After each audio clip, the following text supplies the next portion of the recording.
Hoy vamos a hablar del sistema urogenital, que se divide en sistema urinario y sistema genital. Ambos se desarrollan a partir del mesodermo intermedio.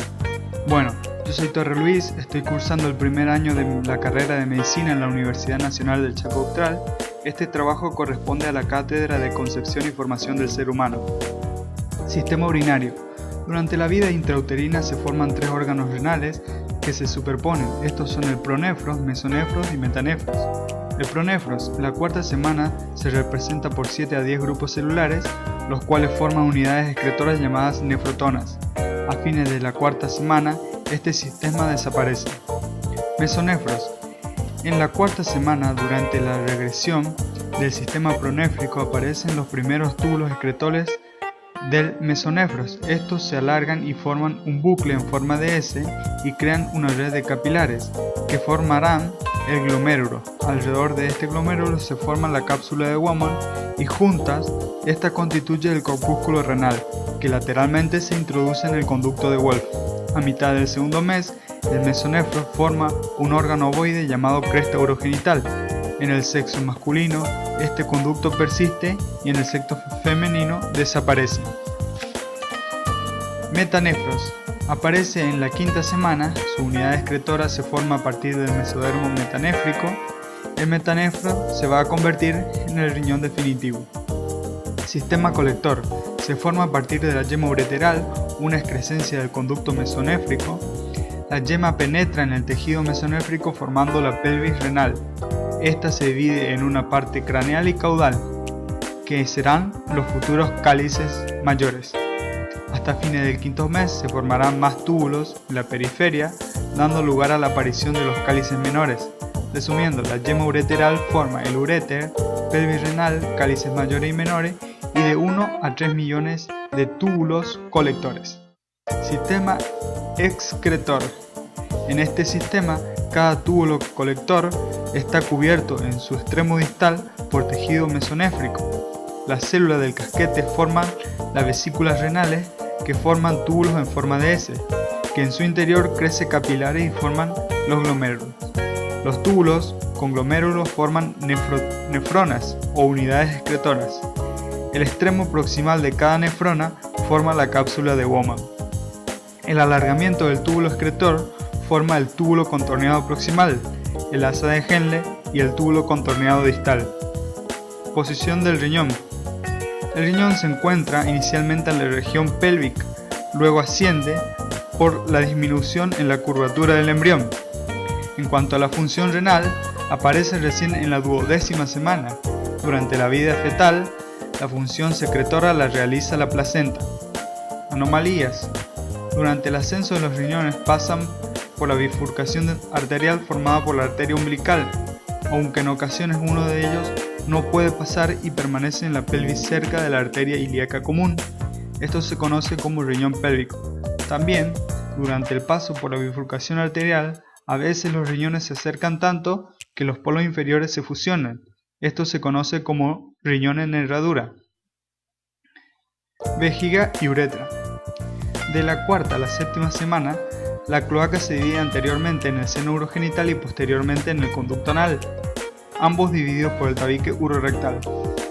El seno urogenital se diferencia en tres partes: la vejiga urinaria, que al principio se continúa con el alantoides, pero cuando la luz de este se oblitera, el uraco, un cordón grueso de alantoides, se mantiene y une el ápice de la vejiga con el ombligo.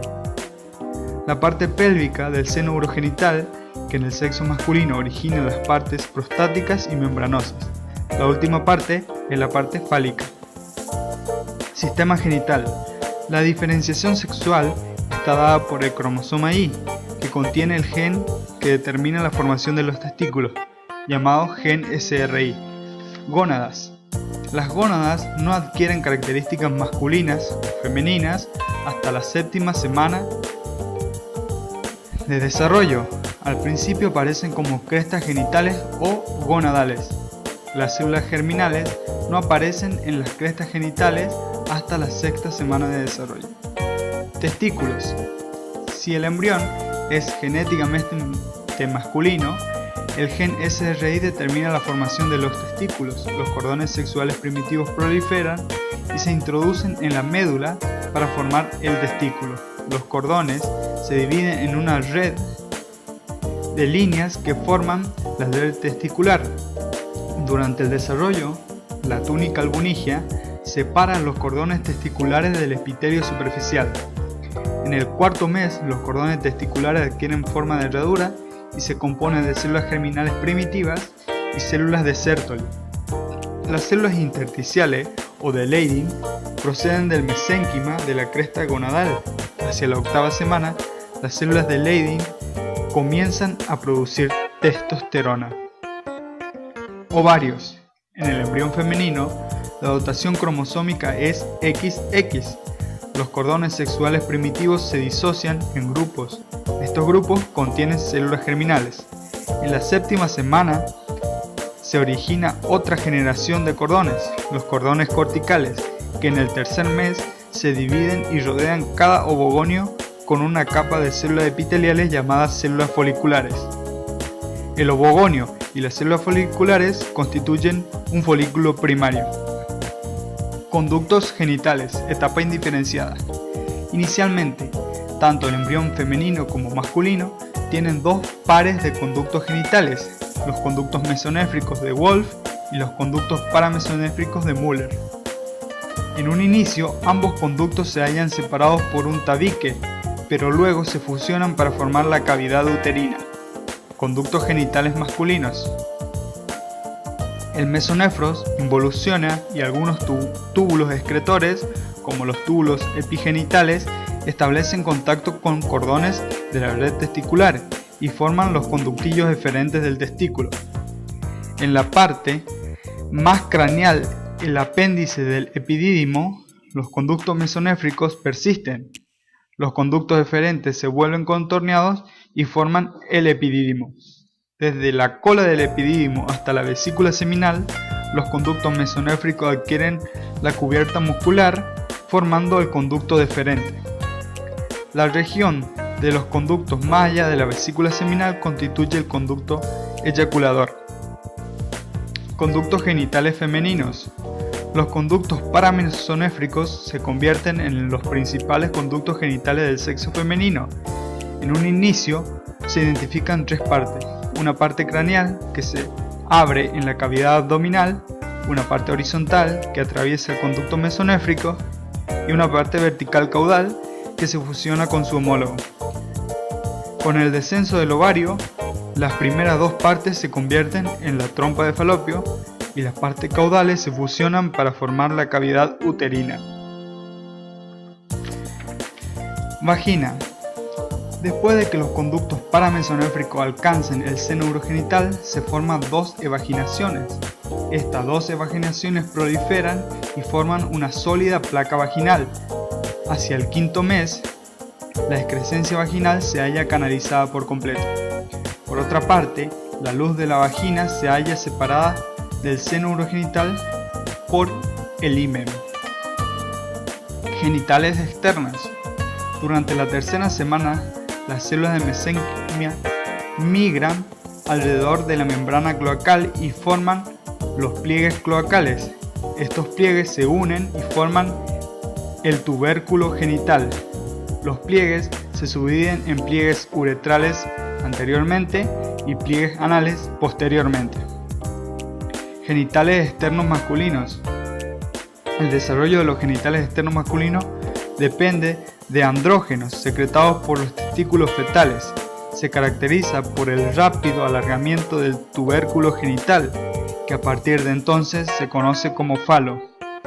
Las protuberancias genitales, conocidas en el sexo masculino como protuberancias escrotales, se originan en la región inguinal y están separadas por el tabique escrotal. Genitales externos femeninos. Los estrógenos estimulan el desarrollo de estos genitales. El tubérculo genital se alarga ligeramente y forma el clítoris. Los pliegues uretrales no se fusionan y forman los labios menores, y las protuberancias genitales se agrandan y forman los labios mayores. Descenso testicular y de los ovarios. Descenso de los testículos. Hacia fines del segundo mes, el mesenterio urogenital se une al testículo y el mesonefros a la pared abdominal posterior. Con la degeneración del mesonefros se origina una condensación mesenquimatosa conocida como gobernáculo. Este gobernáculo, antes del descenso de los testículos, termina en la región inguinal. Este gobernáculo empieza a crecer desde la región inguinal hasta las protuberancias escrotales. Cuando el testículo pasa a través del conducto inguinal, esta parte extraabdominal entra en contacto con el suelo del escroto. El descenso total de los testículos se produce en la semana 33 de gestación. Descenso de los ovarios. El descenso de las gónadas femeninas es mucho menor que el de las masculinas. Al final del descenso, los ovarios se establecen justo por debajo del borde de la pelvis verdadera.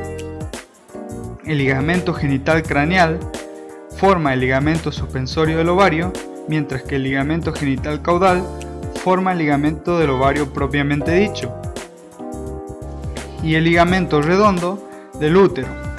Este último se extiende hacia los labios mayores. Bueno, eso es todo. Muchas gracias.